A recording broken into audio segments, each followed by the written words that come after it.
Cameroon Bandou, Africa Bandou, through the world Bandou. Salut les amis et bienvenue sur votre plateforme, je sais que vous allez bien. En fait, les amis, aujourd'hui au Cameroun, on sait qui est qui fait quoi. Ce qui est bien, c'est que depuis que Samuel Eto'o-Fils est arrivé à la tête de la Fédération camerounaise de football, on voit le vrai visage de certaines personnes. En fait, on nous racontait des histoires et ça restait dans les histoires, genre, on jette, on lance et tout ça, il était comme ça, il faisait ceci. Ben, certains d'entre nous qui n'ont pas vécu ces histoires-là, on avait des doutes. Mais avec l'événement de l'arrivée de Samuel Eto'o-Fils à la Fédération camerounaise de football comme président, on a vu le visage de ceux-là.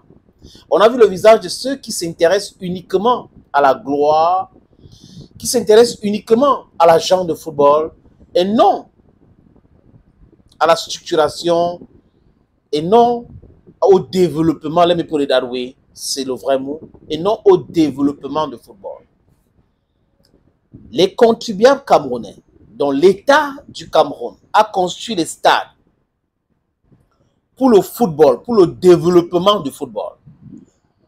Les stades n'ont pas été construits pour l'enrichissement d'une structure. Parce que si l'État construit les stades à travers la fortune publique, c'est pour le public, c'est pour le peuple. Si les autres viennent d'ailleurs pour louer les stades, on peut bien comprendre. Mais les gens qui veulent utiliser ces différentes structures devraient plutôt payer l'entretien. Surtout la Fédération camerounaise de football, parce qu'on parle de football. Surtout la Fédération camerounaise de football devrait plutôt payer l'entretien de ces infrastructures-là. Mais regardez, Bel Joseph Antoine empêche que le football, le championnat local se joue dans ces stades-là. C'est vide, il n'y a rien, mais il ne faut pas que les matchs se jouent là-bas. Parce que lui, il a un problème contre Samuel Eto'o-Fils. Du moins, lui et ceux qui l'ont nommé ont un problème avec Eto'o et sont en train de régler leur problème avec Eto'o. Et en réglant leur problème avec Eto'o, ils mettent en mal le développement du football, qui est quelque chose qui est voulu par le peuple camerounais, dont l'État camerounais, le contribuable camerounais. Et ceux qui représentent cet État sont en train de tout faire pour tout détruire. J'ai fait partie de ceux qui avaient combattu les délégués du gouvernement au Cameroun. Jusqu'à aujourd'hui, je pense que les mairies ou les maires des villes ne sont pas élus correctement. Il faut revoir le système, mais je préfère cela aujourd'hui. Et je fais partie des gens aujourd'hui qui est en train de dire que l'ONIES n'a pas sa place. La création de l'ONIES était pour perturber l'Africa Foot. Sinon, les stades devraient être remis entre les mains des mairies. Et le gouvernement camerounais, qui prétend aimer le football, qui prétend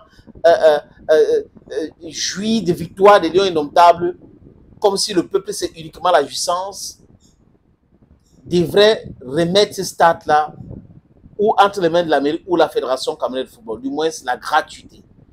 En Côte d'Ivoire, la Fédération ivoirienne de football joue les matchs gratuitement dans les stades construits par les contribuables.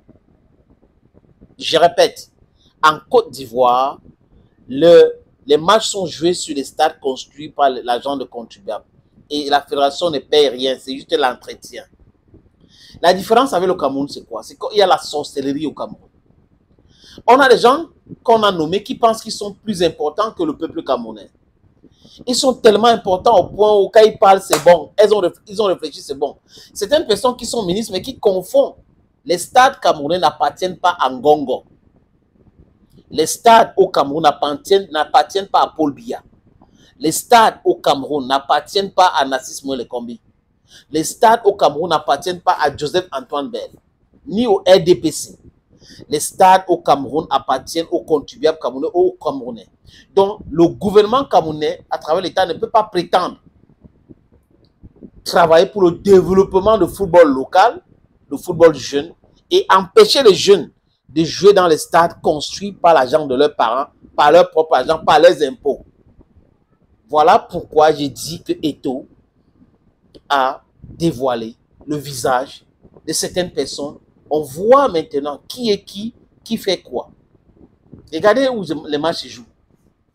Regardez, ce ne sont pas les infrastructures que gère l'ONIES. Certaines matchs vont se jouer là-bas, mais la plupart des matchs, non. La FECAFOOT était obligée de faire un communiqué en disant au club, vous devez décider sur où vous devez jouer vos matchs. Normalement, c'est comme ça que ça se passe. Mais seulement au Cameroun, on prétend développer le football, on est là, on subventionne le football et tout ça, alors qu'en réalité, c'est pour les raisons politiques et politiciennes.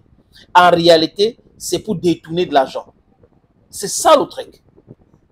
Voilà pourquoi, pour moi, Samuel Eto'o-Fils est arrivé à point nommé, et c'est grâce à lui qu'on voit le vrai visage de Joseph-Antoine Bell. C'est grâce à lui qu'on voit, pour certains qui ne s'intéressaient pas au football, qui étaient pour la politique, d'autres disaient non, bon, la politique, vous êtes toujours dans votre truc de politique, là, ça ne m'intéresse pas.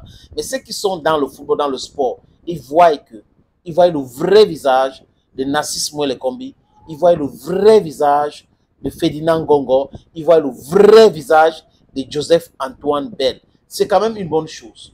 C'est une bonne chose. We are just in a silly country. Thank you, friends. Bye-bye.